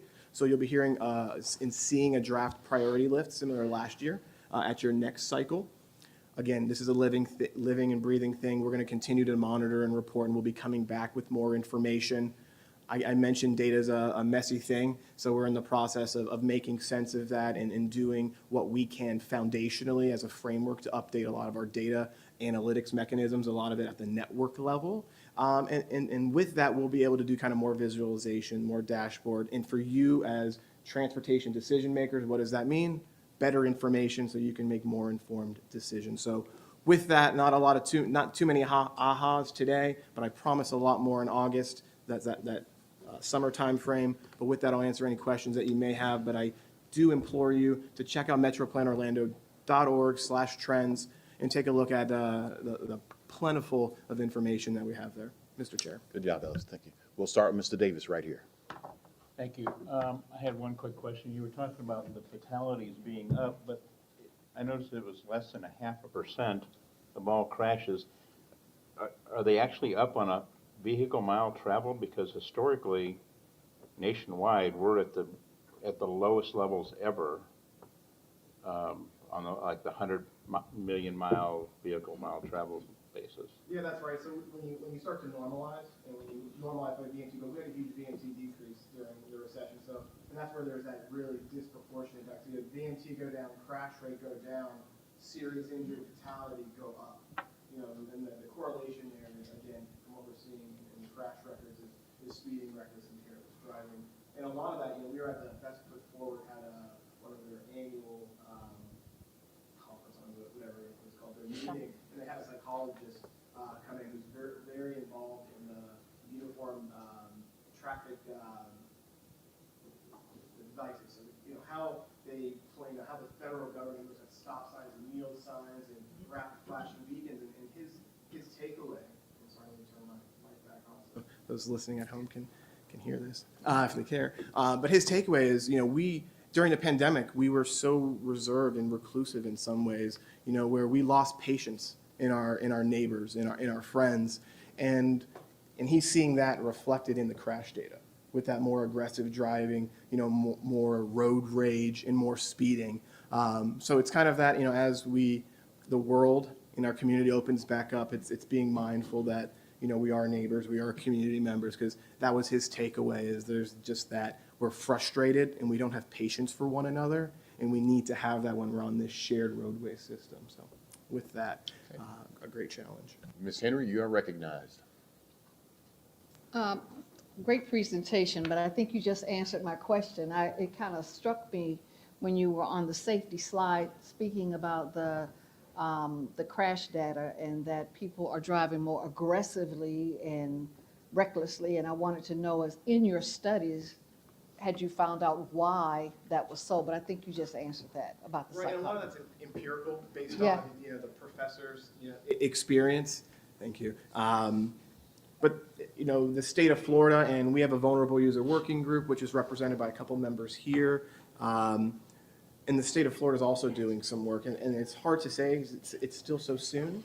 But that's, again, what the professor was saying. When you look at the numbers, just to give you some kind of reflect on these, between 2017 and 2019, on average, between those 3 years, we lost 206 Central Floridians a year, on average, on the transportation system. 232 in 2021, 199 in 2020. These are disproportionate. You know, if rates were going up, we would say okay. You know, but that's not the case. And our region already kind of has a bad reputation in some cases. So, and that's why, again, we're acting on it, and you're going to hear more about our actions and why we're tracking is to get back to monitoring and doing something about the situation. Okay, thank you. Good. Ms. Savidra? Yes, thank you. First of all, thank you for the great presentation. In terms of like safety, I don't drive. I'm a pedestrian, and yeah, it's really worry about not just the crashes and all of that, like, you know, and by the because I don't drive. I'm a co-pilot, and I'm always feeling that I'm gonna have a heart attack when I see these people getting crazier and crazier. And with all the influx coming from other countries, maybe they don't even know, you know, the rules, or they don't care about that. I would like to know if you have put some efforts, and if you have so already, you know, I'm sorry, I haven't known about this, but towards campaigns, not just today, to asking these members to, you know, be aware of driving and security and safety, but also to the whole community, like campaigns towards, you know, how this affect not just who drives, but who owns a motorcycle, a bicycle, who is a pedestrian, who has a disability, you know, who has to rely on, you know, people to stop, you know, to yield, because it's against the law if you're having a white cane, a guide dog, and you don't yield immediately, something like that. So is there any way, or you guys have done it before, like create more campaigns to the public? That would be and thank you. Yeah. Short answer is yes. I mentioned Best Foot Forward, and I do recommend, you know, even if you just Google that, we can send some information following the meeting. But Best Foot Forward is actually America's largest, I believe, grassroots pedestrian safety campaign. with the, you know, intent of obviously getting people to yield, with the intent of saving lives and, you know, but there's more to be done. Metro Plan Orlando is the founding partner in that. That's something that we fund annually. A lot of our, you know, we seed funded that program almost a decade ago now, where I believe majority of our funding partners are also investing in their communities, which is multifaceted. There's the educational piece, and then there's obviously an enforcement piece, and they blend that by doing actual publicized enforcement, you know, where they have decoys. And I think unfortunately Emily was here two cycles ago. So what I actually recommend, if you go back to, which meeting was it? Was it the last meeting? You can check it out on our YouTube page. She actually had like a 15-minute presentation about her work and their work. So you can check that out. One of the benefits of us recording and live streaming these meetings. So it's in motion. Could there be more done? Absolutely. A lot of our partners are working on that back home individually. City of Orlando, you know, has hired up staff and has a, you know, a local city vision, Vision Zero plan. So there's a lot of work to be done, and you're absolutely, a lot of it is communication, but there's also an engineering side and enforcement side, and I think it's where those all come together, but I'll leave it at that. Good question. Mr. Pegram, you're recognized. Thank you, Chair. Awesome to hear what you're doing, Alex. It's always exciting stuff. You always bring something unique and interesting, and the big data efforts, I think, are invaluable to understand what's going on at a macro level. How much of, you mentioned its impact on the prioritized project list and those things that we have as we kind of look forward. Is in terms of trending, is it all looking back and analyzing backward, or do you project forward at all? And I'll pause and let you answer that part. Predictive analytics, right? I mean, that's kind of what we're getting. In short, that's what we're getting into. You know, historically, transportation is about looking at historic issues, needs in present day. And don't get me wrong, we have plenty of those to solve for. But to answer your question directly, yes, we are exploring some predictive analytics modeling. So that's something we're working with some other NPOs in the state of Florida on. So I would say in the next few months, again, later this year, you'll probably be seeing a little more about that. It's already being done in some areas of the state, more so for resource management. You know, FHP, you know, if they know weather's this, traffic's that, you know, 4 other kind of, you know, related variables that they can staff up and resource, you know, put a couple, you know, patrols in a certain area. So that's where we're seeing predictive analytics on the safety front, more is for emergency response and enforcement. And that's really, you know, operational benefits of predictive analytics. You know, where we're looking more long range predicting. So, you know, and that's where we're using the tools and the data we have here. I mentioned kind of polishing some of our traditional tools. Nathan talked about a travel demand model, you know, which uses, you know, a bunch of, you know, distribution generation steps that look at and consider your land use and growth. But there's some, you know, archaic pieces in the middle.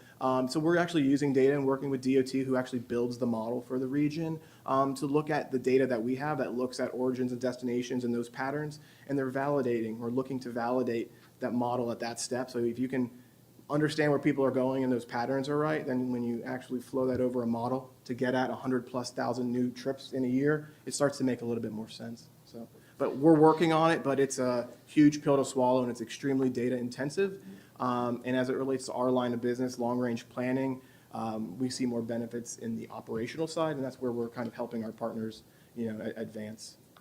So, and that's where the reason I asked the broad question, now the more specific one is, and I promise Marianne, I'm going to tread very lightly here, because I know Metro Plan can't take a position. But if, for say, there was a sales tax that was approved by Orange County voters in November, and we went from 300 to 700 Lynx buses, would we be creating an induced demand, and can we project that and inform the potential impact to the community if that change were to happen as a step function to the system?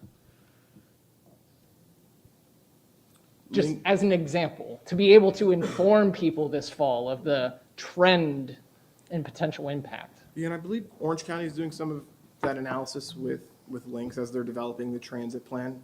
A lot of the modeling, transit modeling, they kind of net it out of a regional model and they kind of put it back in, because in Central Florida, you know, with the 700 new buses or whatever, we're still looking at like 2% of all trips, you know, so it's still a very small percentage of all the movements that are occurring on the system, but there are ways of getting at it, and I mean, from my understanding, there is some of that technical analysis occurring to support, again, the narrative. I think between now and November, we'll see all the responses we need from Orange County. Ms. El Badri. I just wanted to echo or piggyback on Mr. Saavedra's comments. Before our FDOT's district secretary moved on to state level secretary, he started a safety office, I believe. I don't know what that work looks like, but I just want to ask Mr. Chair, in your Metro Plan board comments, if you could mention a safety campaign as part of the safety office's work. A lot of these fatalities and injuries happen on state-owned facilities. They have a budget for campaigns. I saw one for bikes, having headlights on your bike as a giant billboard on 408. So they have funds to spend. If they could just direct them in places where they're needed, that'd be great. And just to give you a little insight on how the state spends all of their campaign funds, for the Florida Department of Transportation, Judy can probably speak to this more than anyone, but it's based on the state's Highway Safety Act improvement plan, and then it's kind of like a mix of DOT and others, and they basically commit to like 3 or 4 campaigns, and it's kind of focused. So the one that you see here is like the pedestrian, where it's like, I'm a pedestrian, I'm a cyclist, and you face to the name kind of thing, and then there's the Judy, I don't know, Mr. Chair, do you mind if Judy fills in on that since she has a wealth of experience in DOT? Well, I don't know how much wealth I have in all topics incurred. But yes, you're right. There is a specialized safety group that was former Secretary Perdue had developed, and it's going to be interesting to see how far that they advance in that information outreach.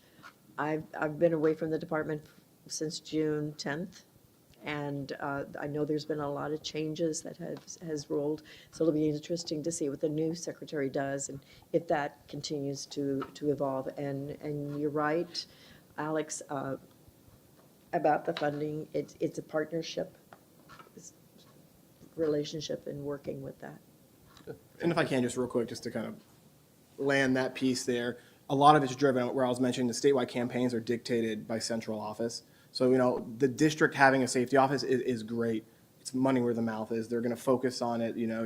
Lorene is the right person to kind of manage that ship, and she's directly involved and committed to our vulnerable user working group. So, again, give us a couple months, because you're really going to start seeing how we're kind of institutionalizing and operationalizing how we're incorporating safety better into the planning process, both regionally with DOT, but also locally, because that's, when you look at where the crashes are occurring, it's on the local system. But then when you look at where the serious injuries and fatalities are occurring, it's on the state highway system. And a lot of that's based on speed and other characteristics. But again, we're solving for it, and all I ask is you give us a couple months as we come back and present on the many projects and programs that we're working on. So. Okay, good. We can kind of wrap this one up with Mr. McMullen and then Mr. O'Hanlon. Mr. Coleman also has. Where? Mr. Coleman. I'm sorry, Mr. Coleman, I didn't see you there. Can't see that, Chair. McMullen, Coleman, and then O'Hanlon. Hi, thank you again for your presentation. Earlier you mentioned Orlando's Vision Zero efforts, which is great, but only a small percentage of the metro area population lives in the city of Orlando. So my question was, is there going to be a regional Vision Zero initiative to the whole metro plan service area to bring this Vision Zero efforts to the MPO area? Yeah, our board, while we don't have a Vision Zero plan, they have adopted, a target zero as it pertains to our safety performance measure. So again, that's their vision, that's their objective for us as staff.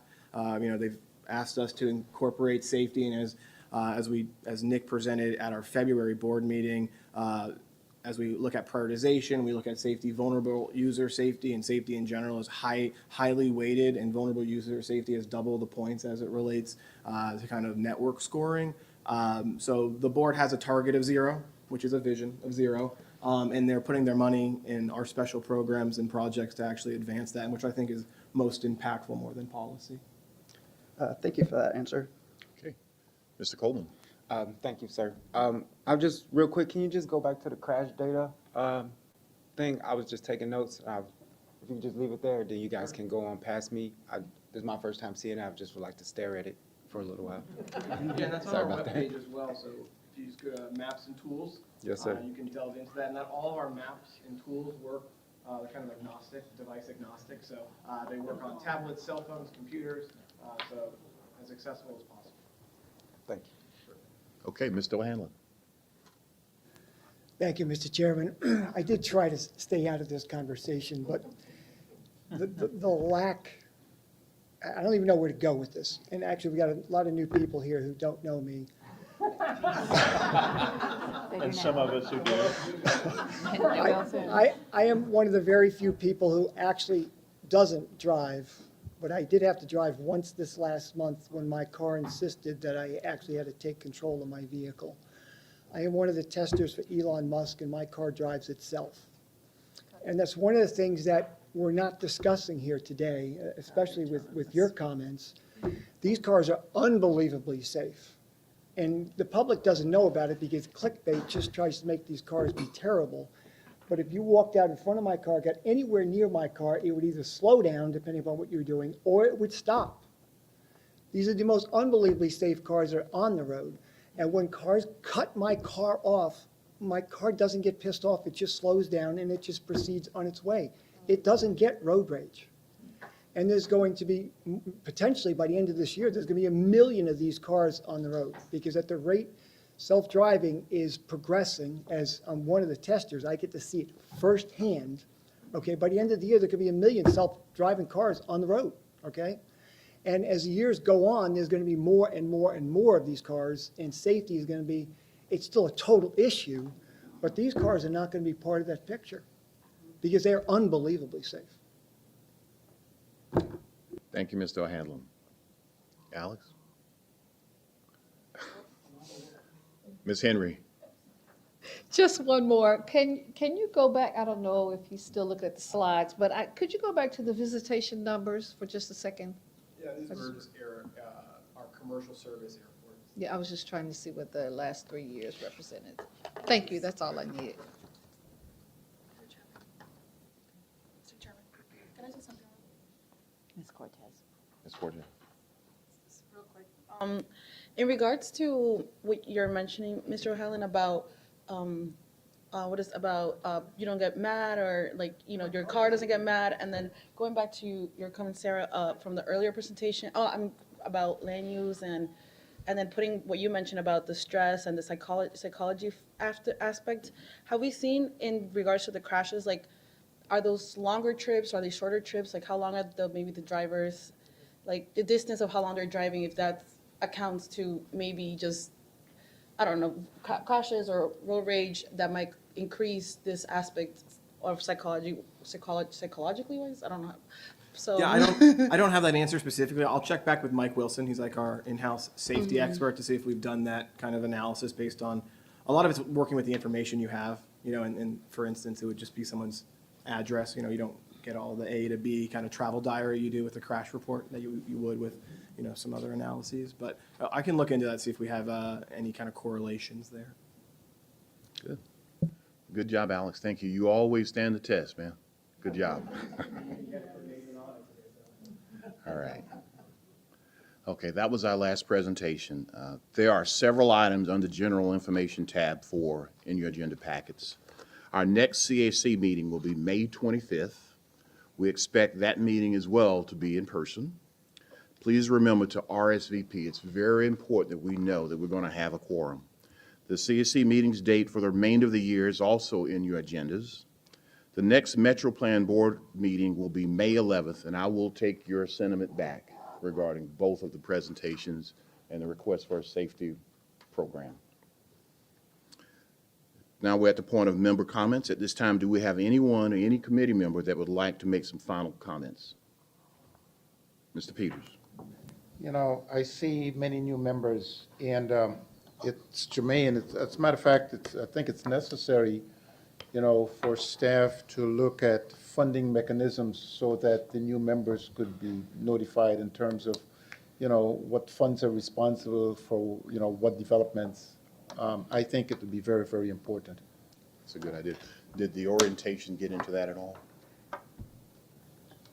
Yes, Mr. Chair, we did address some of those general funding issues at the orientation session that I had with the new members before this Okay. meeting. We hit the high points, admittedly so, but I asked them all to get back to me on the points that, they might want more explanation. Well, if I may add one thing. Of course. With this new technology now, many people are listening, in the audience. And I think it's good for them to have an idea too, the public to know exactly, how this is done too. Thank you. Mr. Pegram, did you have a member comment? I did, Chair. Thank you. First off, I wanted to congratulate Alex on his selection to 40 under 40. Right. And also following up on one of his comments about the fact that the public has access to these meetings historically. Now, I think that was something that I gave some critical feedback on when I first joined the committee is that lack of access. So I want to say thank you again to the Metro Plan staff for everything that you've done technology-wise to make this more interactive for us in the room, as well as provide a record for those in the public that want to learn. This is a huge step from where we were 2 years ago. It's unfortunate the circumstances that it came to us, but thank you so much for working to learn all of this system, and I think it's a great asset to the community and to this committee. Very good. Ms. Rump, you're recognized. Thank you very much. I'm not sure if I missed it or if it's coming up about the Maitland 414 exchange. They're going to be doing some type of improvement to that area. And so I wasn't there, because my concern would be, is that going to be a toll road? Because if that's a toll road, every exit or enter into the Pine Hills area is going to be taxed with the toll. The Hawassi coming to Pine Hills is toll, Pine Hills Road coming to Pine Hills is toll, and if we do that, the toll road, you cannot get in and out of Pine Hills now without being taxed. So I just want a point of information, planner in the room, right? So we had this presentation, I believe, 2 meeting cycles ago. So I keep going back to the Wayback Machine.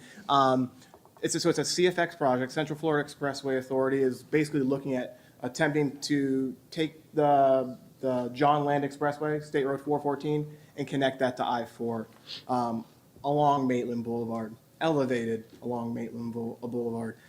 So there would still be what I would classify as the surface street, which would be free gas tax funded, as we talk, how things are paid for. So the elevated structure would be toll funded, but the surface street and the intersections that already exist from State Road 414, basically north and south to, Pine Hills and other communities would still exist, from my understanding. But the elevated one is one that's going to connect me to I-4, and that would be taxed.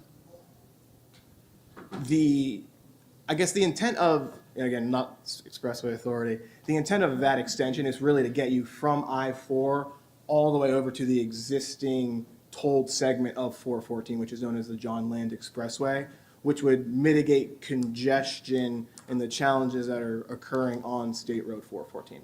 I gather that just by listening to the presentation from a couple months ago. I'm listening with a different ear. But that's the 2 intent. So there's still the surface street that's, I say free, but nothing's free. And then the elevated structure would be a toll facility with the intent of providing that, and then it would reduce the congestion on the surface street. Okay. And that would also include a bike lane as well, and a continuation of a sidewalk. But check out that, they have a good website as well, which kind of looks at some of these concept drawings. Ms. Rump, you okay with that? No. Okay. We've now come to our second public comment period. If any members of the public wish to comment and are joining us virtually, please use the raise hand function and you will be recognized, or dial *9 on your phone keypad. We will send you a prompt to unmute your microphone. After you are recognized, please state your name and address for the record and limit your comments to 2 minutes, please. Do we have any joining virtually? I'm told that we do have one person online with a hand raised. Can we see? Mr. Chairman, we've had Mr. Thomas Caffrey with his hand raised for quite some time. Mr. Caffrey, if you still wish to make your public comment, we will unmute your microphone now. Mr. Caffrey, you are recognized.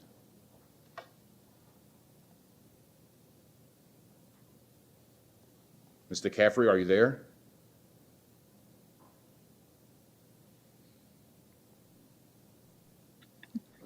Maybe we went a little too long. Do we have any members of the public attending in person that wish to make a remark today? We have not received any public comment cards. Were there any written comments? Mr. Chair, there were no written comments received in advance of the meeting. Well, with that, I just want to say thank you again to all the members and welcome back again to in-person meeting. And I hope we can stay safe and do this continuously. And to the staff here at MetroPlan, thank you for all that you do to make our meetings what they are. And with that, we are adjourned. Thank you. I will send out